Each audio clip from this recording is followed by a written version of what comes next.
oh my soul, oh my soul. What wondrous love is this, oh my soul. What wondrous love is this that caused the Lord of bliss to bear the dreadful curse for my soul, for my soul. To bear the dreadful curse for my soul.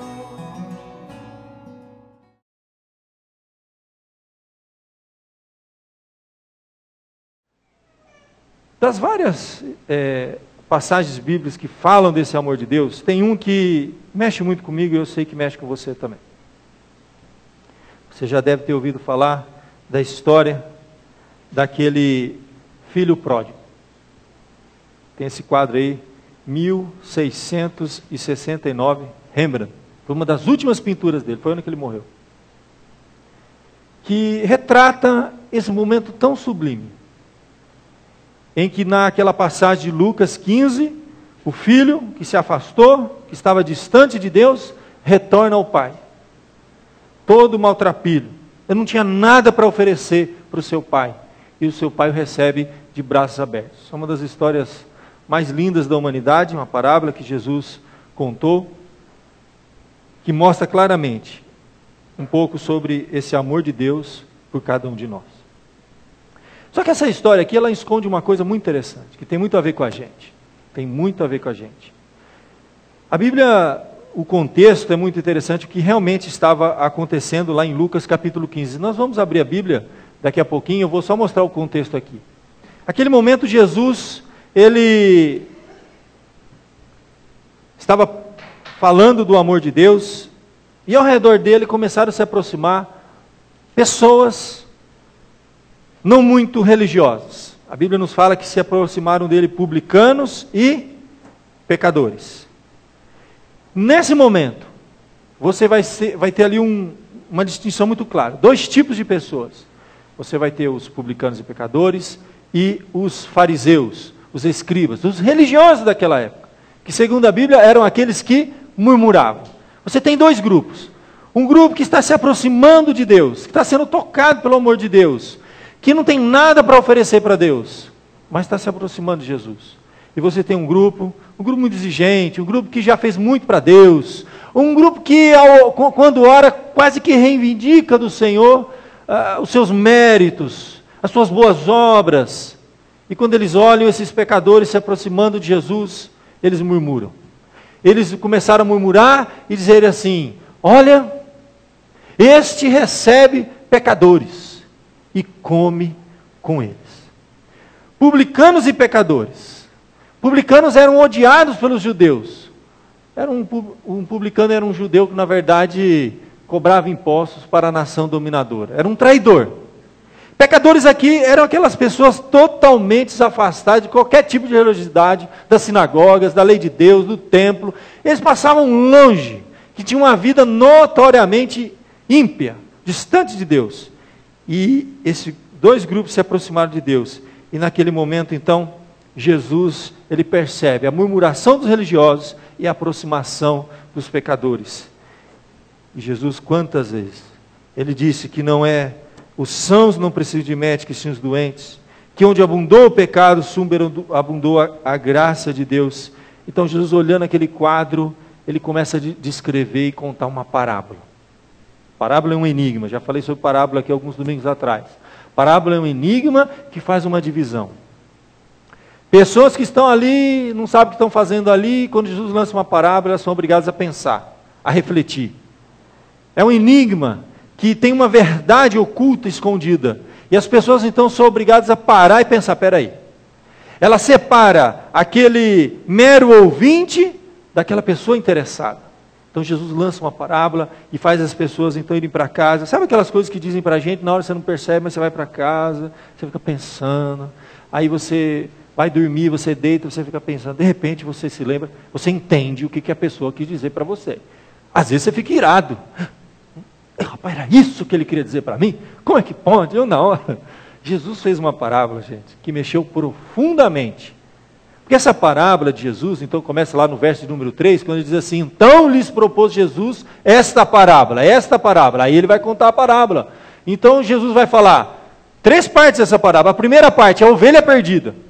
A segunda parte, ele vai falar da dracma perdida, uma moeda. E a terceira parte, ele vai falar do filho perdido. Na verdade, é uma única parábola dividida em 3 partes.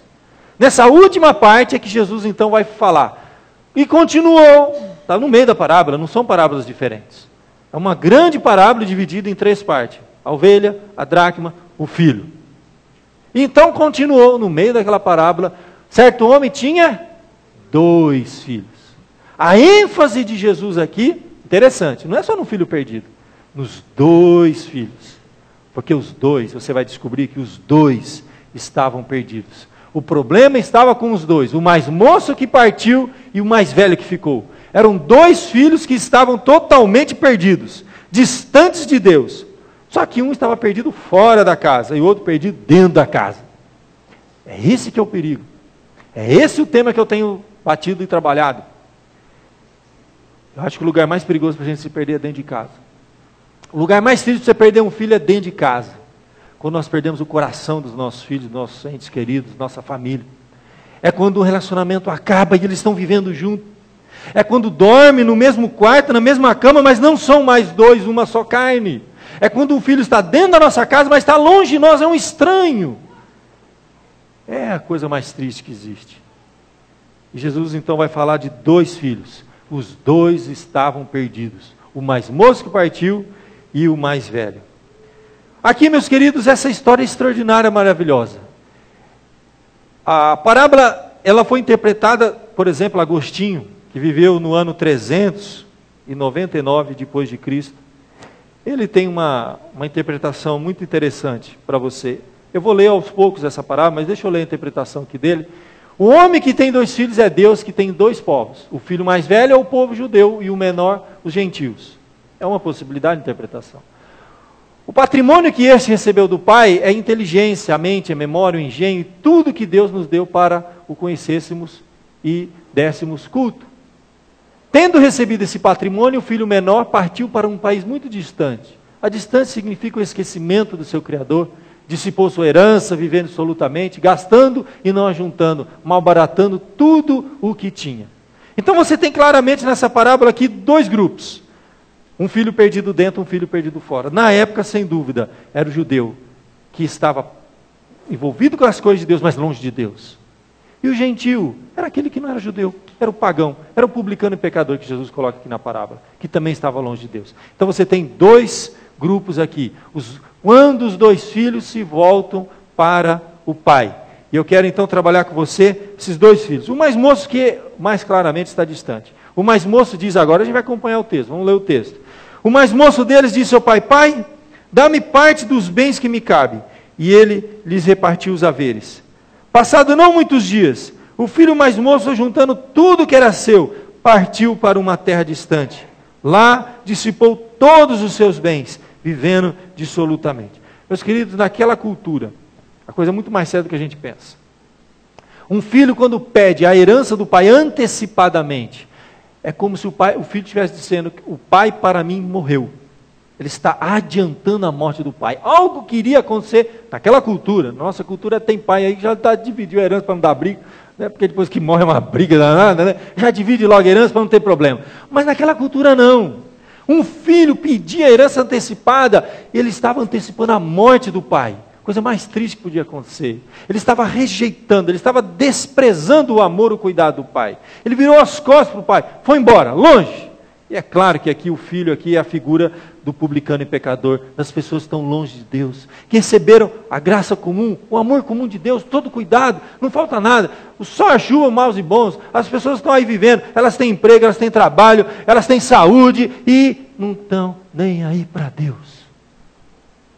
Esse é o filho perdido, é o mais moço que foi longe, lhe repartiu, né? E foi longe, distante, dissipou todos os seus bens, vivendo dissolutamente. Mas aí ele começa a sofrer as consequências dessa distância. Depois de ter consumido tudo, sobreveio aquele país uma grande fome, e ele começou a passar necessidade. É quando as consequências de uma vida longe de Deus começam a pesar nas costas daquelas pessoas que estão longe de Deus. Eles começam a sentir o peso. O que significa se afastar de Deus? Na verdade, o significado espiritual é morte, gente. Porque morte é separação. Morte é separação. Quando você briga com alguém, você fala assim, ó, só morreu para mim. Você vai lá no seu celular e você apaga o nome dessa pessoa. Você vai no Facebook lá, você adiciona e depois começa a excluir, né? Você exclui isso aqui, não é mais meu amigo, morreu para mim. Você pega todos os meios de comunicação que você tem aí, suas mídias sociais, você elimina aquela pessoa. Morte é separação. Morte é separação. Mas a primeira morte, a primeira separação, foi quando o homem virou as costas para Deus. Porque foi dito assim para o homem, olha, se você virar as costas, se você desobedecer, se você seguir o seu próprio caminho longe de mim, você morrerá. Foi dito para a humanidade. E o que o homem fez? Até aqui nos ajudou o Senhor, muito bem, mas até daqui para frente com a gente. Morte foi separação. Naquele momento a Bíblia diz que os nossos primeiros pais se separaram de Deus, morreram espiritualmente, romperam o relacionamento, se desconectaram da fonte da vida e passaram a experimentar a primeira experiência da morte. Foi a morte espiritual. A Bíblia diz que eles abriram os olhos, perceberam que estavam nus, alguma coisa aconteceu. Naquele momento passaram a experimentar uma segunda morte, que é uma morte física, biológica. Naquele momento os homens, os nossos primeiros pais, começaram a sentir a dor, o sofrimento de viver longe de Deus. O pecado entrou no mundo, a humanidade foi se afastando, até que finalmente os homens começaram a passar pela segunda morte, que é a separação também. A Bíblia diz que o pó volta ao pó como era, o Espírito a Deus como deu. O que é morte física, gente? Separar o corpo da alma. O que é morte espiritual? Separarmos de Deus. Mas se nós morrermos fisicamente, biologicamente, sem nos reconectarmos com Deus, não há mais chance, não há esperança. A Bíblia nos fala da terceira e última morte, que é a morte eterna. Mas enquanto estivermos aqui, enquanto tivermos vida, enquanto estiver respirando, ouvindo a palavra, há esperança. Meus irmãos, isso é muito mais sério do que a gente pensa. Eu sou pastor, gente, eu vivo com isso todo dia. Domingo passado tinham 2 irmãos assistindo o culto, os 2 estão internados hoje. Um foi infarto. Nossa vida é assim, gente. Nós não sabemos se domingo que vem nós vamos estar sentados aqui. Isso é muito mais sério do que a gente imagina. Isso não é um discurso bonito, gente. Isso é tudo. A Bíblia nos fala que a palavra vida no grego tem 2 palavras. Muitas vezes você vê no português uma só, né? Mas tem a palavra bios, que é vida biológica. Essa vida todo mundo tem. Mas uma outra palavra no grego chamada zoe. Essa é a vida espiritual que Deus nos dá. Enquanto a nossa vida biológica existir, nós podemos nos reconectar com Deus. Se você reconectar com a fonte, você volta a ter a vida espiritual, zoe. Agora, se você partir desse mundo, nada mais pode ser feito. Você lembra daquela parábola do rico e do Lázaro? Há um abismo, nada mais pode ser feito. Aquele homem que foi para o inferno, ele foi para o lugar de sofrimento, ele falava assim, eu quero voltar para avisar meus familiares, meus parentes, que aquilo tudo era verdade. E aí disse, Senhor, não tem mais volta. Há um abismo agora. Eles têm Moisés e os profetas. Sabe o que era o Moisés e os profetas quando Jesus diz isso? A palavra de Deus, gente, está sendo pregada. A lei de Deus escrita por Moisés, todo o Antigo Testamento, estava sendo pregado. E Jesus disse assim, olha, vocês não creem nos vivos, quanto mais nos mortos, não vai crer não. Pode vir um morto lá falar para você, não, filho, se você não crê nos vivos, estão pregando para você, você não vai crer nos mortos. Naquele momento, então, a humanidade sofreu a consequência, a morte espiritual, e estamos vivendo o processo da morte física, nós morremos a cada dia um pouquinho, gente. Até que finalmente, um dia nós vamos experimentar essa morte física. Mas enquanto estivermos vivos, gente, há esperança. Ali, depois daquele momento de sofrimento, esse sofrimento que a vida muitas vezes traz sobre nós, que C.S. Lewis chegou a dizer assim, que o sofrimento é um megafone de Deus, para uma humanidade surda, que nos faz pensar, tem alguma coisa errada com a gente? Por que a gente sofre tanto nesse mundo? Porque nós estamos separados do Criador, nós desconectamos da fonte, arrancamos a tomada. E aí naquele momento, aquele filho que estava distante, caiu em arrependimento. Ele passava fome, sofrendo as consequências de estar longe do Pai. E a Bíblia nos fala no verso 17, então caindo em si, disse, quantos trabalhadores de meu pai têm pão com fartura, e eu aqui passando fome? Os escravos do meu pai vivem melhor do que eu. Gente, essa independência, essa autonomia do homem, não trouxe liberdade, trouxe escravidão. Todo mundo sabe disso. A juventude é uma época que tudo que a gente quer é se libertar de regras, né, que são impostas pelos pais, pelas autoridades. A gente quer se libertar, a gente quer ter liberdade, a gente quer experimentar um monte de coisa que dê sensações de liberdade. E quanto mais a gente se distancia disso, mais a gente se escraviza. Nos tornamos escravos de nós mesmos, nos tornamos escravos de vícios, nos tornamos escravos da nossa própria vontade. O que Jesus fez foi nos libertar de nós mesmos, gente. Que o homem em si, ele está morto espiritual, perdido, escravo, ele não pode fazer nada. Deus precisou enviar o seu filho, sacrificar o seu filho. Ali naquele momento, ele teve um momento de arrependimento. Tocou o seu coração, ele falou assim, eu vou me levantar, vou ter com meu pai, vou dizer, pai, eu pequei contra o céu, e diante de ti, eu não sou digno de ser chamado teu filho, trata-me como um dos teus trabalhadores. Então ele planejou, eu vou voltar. E aí a palavra nos fala então dessa grande recepção, que é uma das passagens mais lindas que você tem na Bíblia. Uma das, claro, não a mais. A Bíblia nos fala dessa recepção. Então ele se levantou e foi para o seu pai. E vinha ainda de longe. E o pai o avistou. E compadecido dele, correndo, o abraçou e o beijou. A Bíblia nos fala então que o filho disse, pai, eu pequei contra o céu diante de ti, não sou digno de ser chamado teu filho. O pai para o discurso, ele não terminou. Ele não chegou a dizer assim, me aceita como um dos trabalhadores. O pai para. E o pai então disse assim, olha, aos servos, tragam depressa a melhor roupa. Vestiu, pondo-lhe um anel no dedo, sandálias nos pés. Trazei-me e matai o novilho cevado. Comamos e bebamos, regozijemo-nos, porque meu filho, que estava morto, reviveu, estava perdido e foi achado. E começaram a regozijar-se. Essa figura, meus queridos, não tenha dúvida, é a figura de uma humanidade perdida se voltando para o amor do Pai, para a casa do Pai, para os braços do Pai. Quando Jesus disse, eu vou preparar lugar. Na casa de meu Pai há muitas moradas. Nós já experimentamos isso aqui na terra. Somos recebidos como filhos, entramos na casa do Pai, na família de Deus. Essa é a figura do homem pecador, do publicano, que Jesus estava ali conversando com publicanos e pecadores e os religiosos murmurando. E Jesus falando, eu não estou entendendo nada, não estou entendendo o que é o Evangelho. Naquele momento houve um reencontro. E olha que coisa interessante, vinha de longe, quando o pai avistou, parecia que o pai estava lá, na porteira esperando o filho aparecer. Quando ele viu de longe o filho, a Bíblia diz que ele se compadeceu.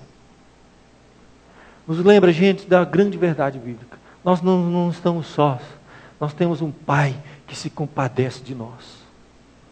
Temos um Pai que se compadece de nós. A Bíblia diz, como um pai se compadece do seu filho, Deus se compadece de nós. Nós não merecemos. Não tivemos nada de bom. Nós somos como o filho pródigo, gente. Nós viramos as costas, humanamente, fizemos isso. Abandonamos a Deus, seguimos nossos próprios caminhos, nos tornamos autônomos, e só sofremos consequências. Está aí um mundo perdido. Esse sofrimento é um megafone de Deus, está alertando a gente, tem alguma coisa errada. Quando você vê assassinato, atrocidade, um mundo, um caos, você liga em jornal, meu Deus do céu. Tem jornal que você espremer, sai sangue. É consequência de uma humanidade distante de Deus. Só nos faz nos lembrar aonde o mundo está. Que rumo que esse mundão está tomando, Jesus. Mas se você está vivo ainda, se você está sendo sensível, você está percebendo o que está acontecendo, é porque Deus está tocando o seu coração, está dando a oportunidade de você se voltar e dizer, Pai, pequei contra o céu e diante de Ti, não sou digno de ser chamado Teu filho. E aí o pai então corre, abraça e beija. É aquela imagem que Rembrandt pintou, de um filho todo maltrapilho, descalço, sujo. Não tinha mais nada de bom para oferecer. Como que o pai recebe um filho? Que só fez coisa errada.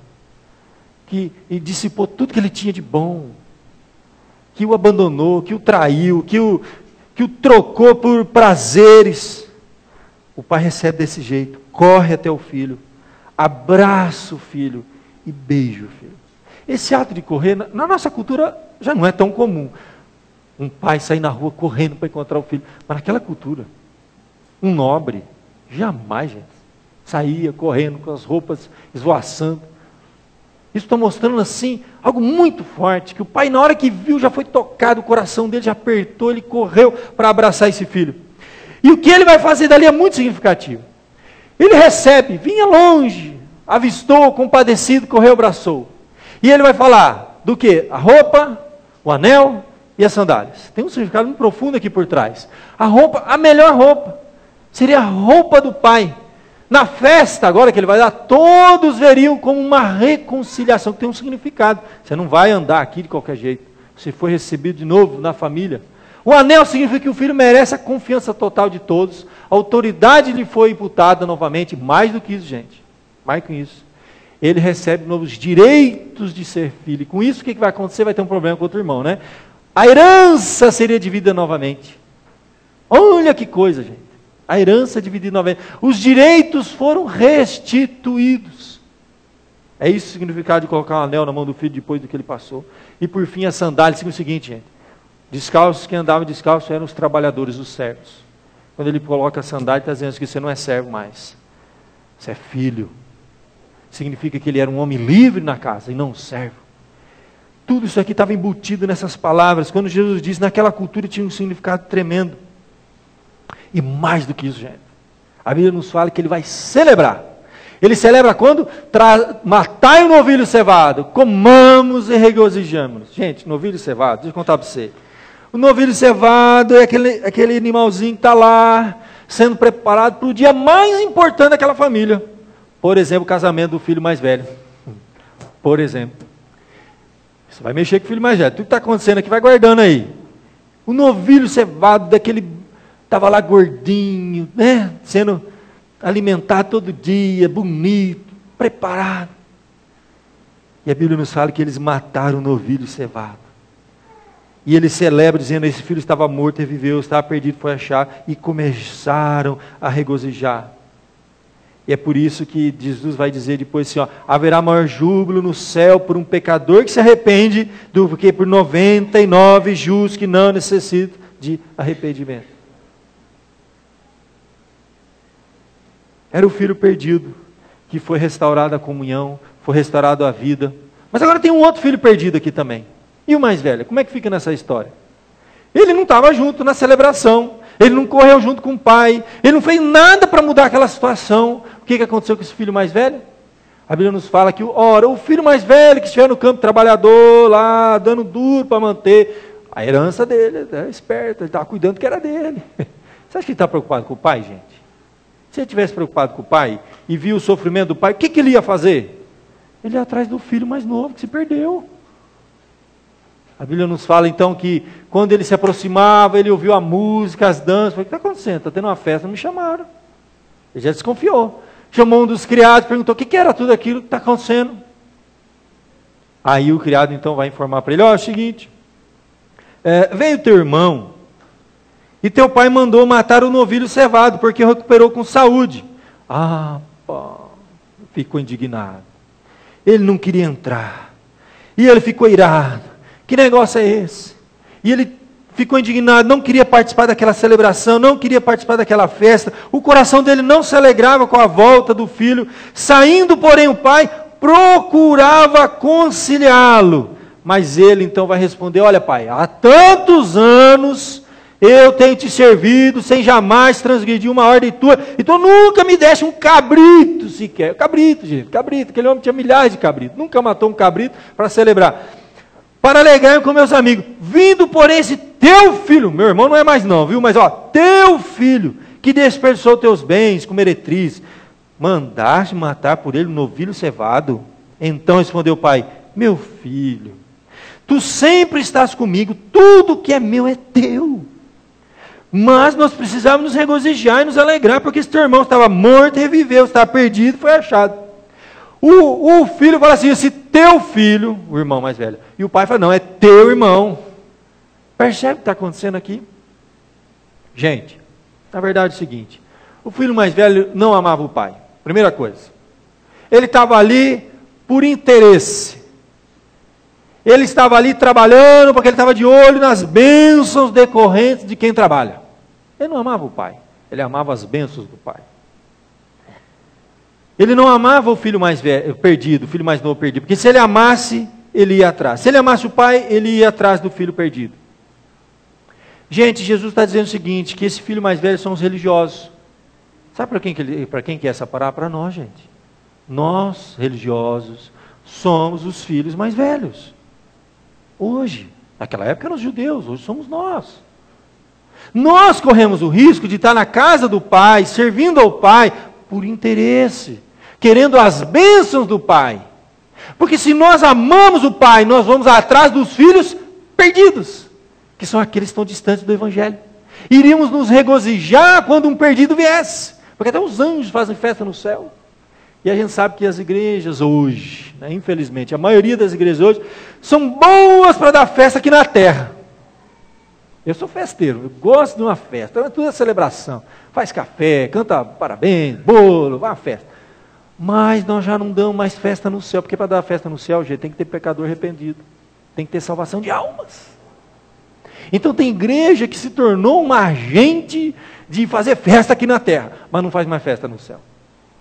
Não somos os religiosos. Nós corremos o risco de estar servindo a Deus, preocupado com a herança, com as bênçãos decorrentes da obediência. Não quero saber do Deus das bênçãos, não quero saber das bênçãos de Deus. É o risco que nós corremos. É por isso que esse tema, que amor é esse? Aquele filho mais velho, ele não compreendia esse amor do pai. Ele não tinha sido tocado por esse amor. E quem estava experimentando esse amor? O filho mais novo, que deve ter ficado assim profundamente constrangido. Esse filho mais novo experimentou o amor de Deus do seu pai de uma maneira que o filho mais velho nunca tinha experimentado. Se você um dia foi tocado pelo evangelho, você está se voltando para o pai, deixa eu dizer para você uma coisa. O pai está de braços abertos. Ele sacrificou o que ele tinha de mais precioso para nos salvar. E ele tem interesse sim na nossa vida, ele nos ama. O filho mais velho eu posso dizer aqui rapidamente, né?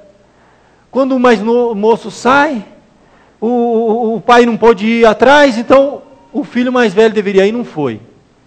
O filho mais velho conhecia o sofrimento do pai e não fazia nada.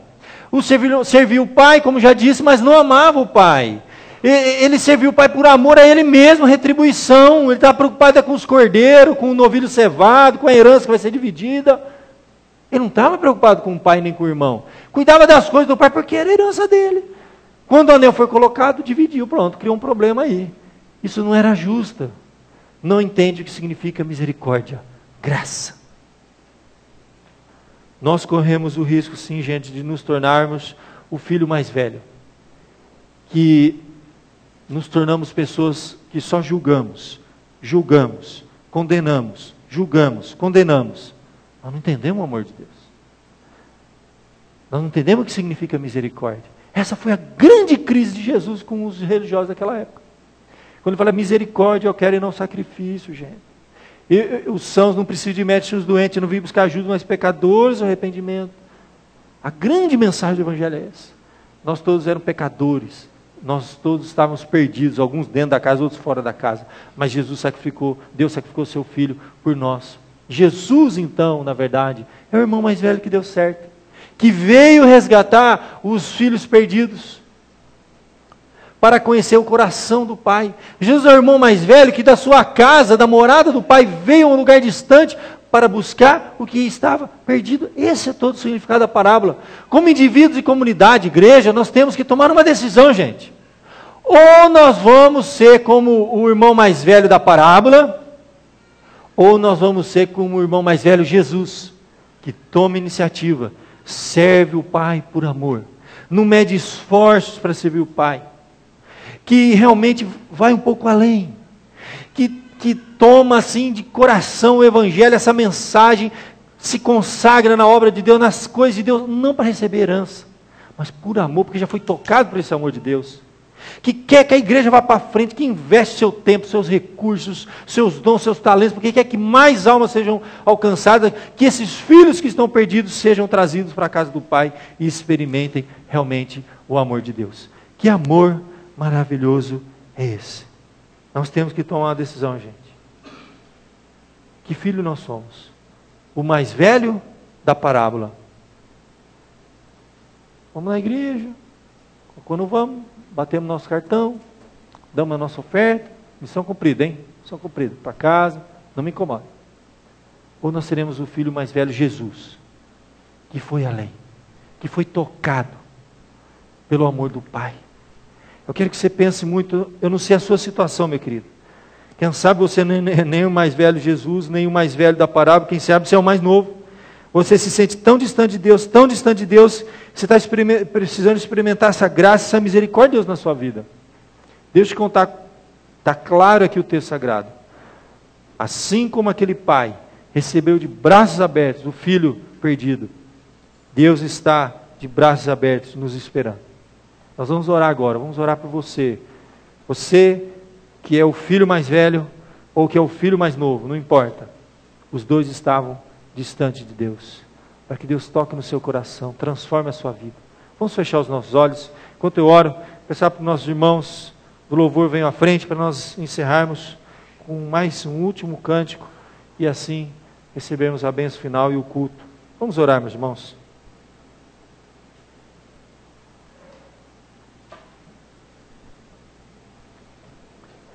Ó Pai querido, Tu conheces, Senhor, nossa vida, Tu conheces, Senhor, nosso levantar e nosso assentar.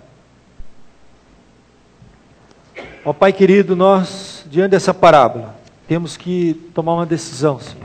Quem seremos nela? Eu peço que o Senhor sonde, ó Pai, o nosso coração essa noite. Vê se há em nós um caminho mau, Senhor. Se tem alguém aqui, ó Pai, que está distante de Ti, ó Deus.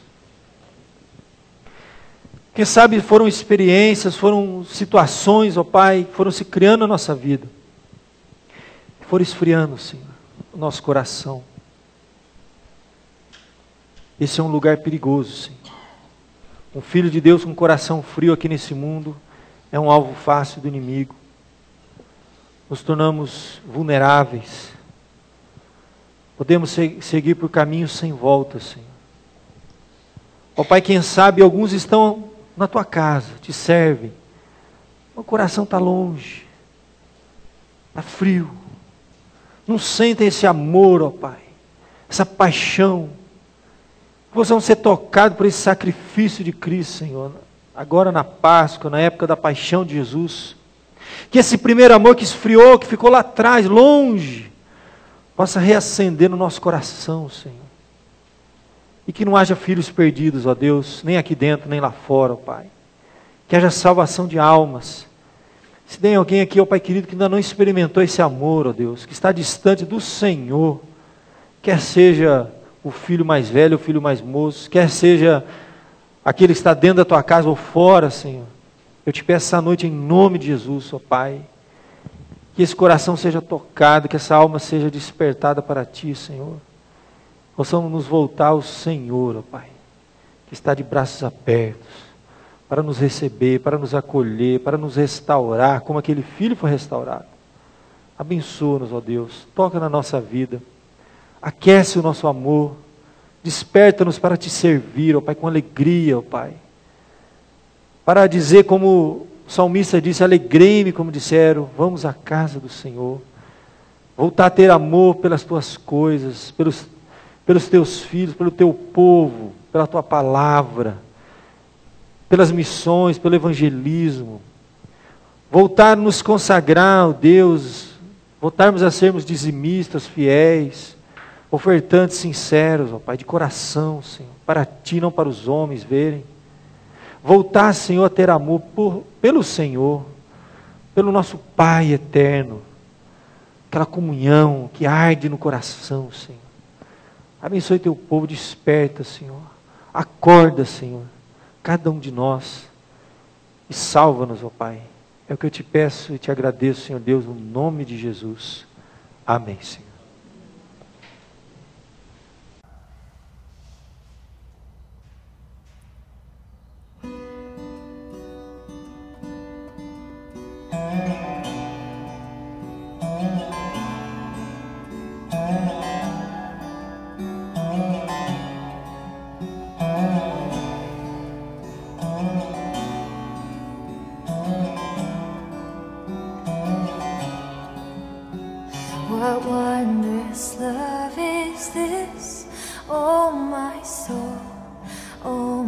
soul.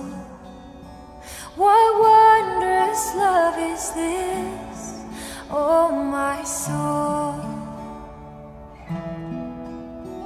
What wondrous love is this that caused the Lord of bliss to bear the dreadful curse for my soul, for my soul.